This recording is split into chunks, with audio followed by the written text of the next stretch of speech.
Falegnameria Paludetto. Da più di 60 anni. Il legno su misura a casa tua. Parliamo di orienteering. Siamo in collegamento con Gabriele Viale, General Manager EOC 2023. Innanzitutto, salve, grazie per aver accettato il nostro invito. Un saluto a tutti voi. Grazie a voi. Allora, grazie a lei naturalmente. Allora, nella mattinata di lunedì, nella tarda mattinata, per meglio dire, di lunedì 25 settembre, a Palazzo Ferrofini a Venezia, sono stati presentati gli European Orienteering Championship del 2023. Innanzitutto, la scelta di Venezia per presentare questi importanti campionati.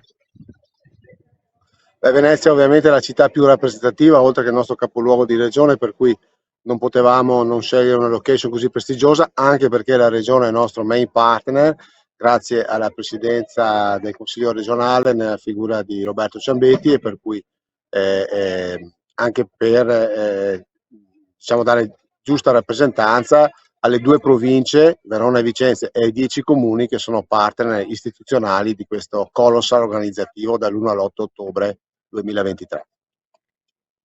Sarà per la prima volta in Italia la partecipazione di 2000 orientisti. Sì, è un evento, la partecipazione è complessiva tra atleti che competeranno per il titolo europeo e le finali di Coppa del Mondo, e le gare, diciamo, riservate agli appassionati, ai master, a chi non può comunque gareggiare a livello agonistico.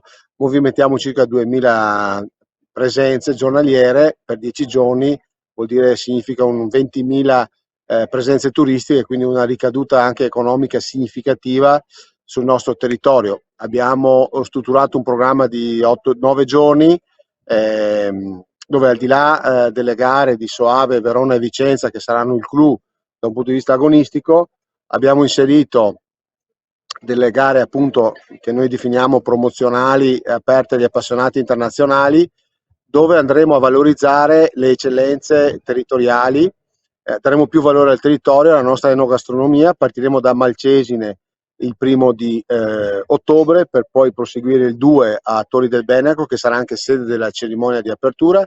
Il 3 mattina saremo a Lazise, un centro storico bellissimo, anche quello di Lazise.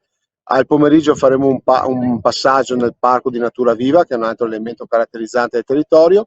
Il 4 mattina gli appassionati del tour gareggeranno a Borgo Venezia, Borgo Santa Croce, vicino alla Facoltà di Scienze Motorie di Verona, così nel pomeriggio potranno vedere la finale sprint del centro storico cittadino di Verona.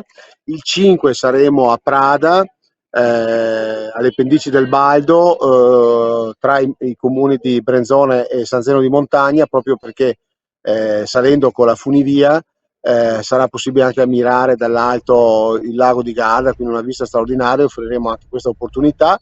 Il 6 saremo a Soave, un grande happening della staffetta per le nazioni, più la gara per gli appassionati sullo sfondo del castello straordinario, i vini del Soave, quindi daremo valorizzazione anche con una degustazione post gara, compresi i prosciutti e formaggi veronesi. Il 7 saremo sui Colli Iberici, e più precisamente tra Alonte e Villaga, e poi il gran finale il giorno 8 con le qualificazioni a Creazzo, la gara promozionale al Parco Querini in onore di Querini, e il gran finale domenica pomeriggio a Vicenza in centro storico. Abbiamo inserito anche il Querini perché con la via Querinissima da Aosta a Venezia lega in maniera significativa la Norvegia e quindi la Scandinavia con il Veneto. Indubbiamente. Per quanto riguarda l'aspetto prettamente sportivo, quali titoli saranno in palio che si contenderanno gli atleti elite di questa disciplina, l'orienteering appunto? Allora, saranno 3 specialità che assegneranno titolo: la sprint individuale a Verona centro storico, quindi gli atleti partono a intervalli di 1 minuto l'uno dall'altro, e vince ovviamente chi realizza il miglior tempo nel trovare tutti i punti di controllo. La staffetta per nazioni, che si svolge a 4, è una mixed relay, mista uomo-donna, 2 uomini e 2 donne, che si svolge a Soave. E poi la knockout, che è una formula inserita da qualche anno, molto spettacolare, perché sono batterie di eliminazioni, quarti di finale, semifinali, fino alla finale, che si correrà a 6 atleti in contemporanea. Questo è il format più spettacolare, che vedrà appunto l'assegnazione del titolo della Knockout Sprint. Si chiama Knockout Sprint. Quindi non solo sport, ma anche enogastronomia, bellezze del territorio. Sarà sicuramente molto interessante per promuovere anche le bellezze e le bontà del Veneto. Questo sicuramente, perché noi potremo passare dall'arte, voglio dire, sono tutte città d'arte, Verona, Vicenza, dall'Arena piuttosto che Piazza delle Erbe, Giulietta Romeo, eccetera, fino a Vicenza, diciamo, con le opere del Palladio, il Teatro Olimpico, Palazzo Chiericati, la Basilica Palladiana. Soave, che è un castello medievale straordinario, insomma, con le mura ancora ottimamente conservate, unitamente alle tipicità. Quindi voglio dire, a Vicenza avremo, grazie alla confraternita del baccalà e alla Proloco di Santrigo, un'area dedicata alla degustazione del baccalà.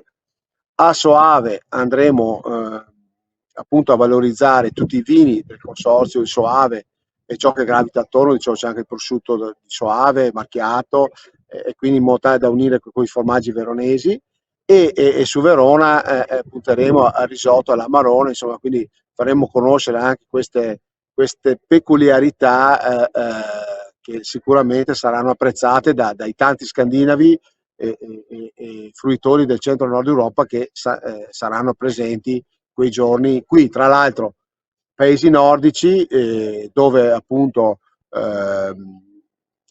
sono molto valorizzati, oltre che l'Orientini, gli sport invernali, e non dimentichiamo che il Veneto e comunque Verona ospiterà la cerimonia di chiusura delle Olimpiadi invernali, e quindi ci sarà anche un pre-gemellaggio simbolico tra Nord Europa e il Veneto, pre-anticipo delle Olimpiadi.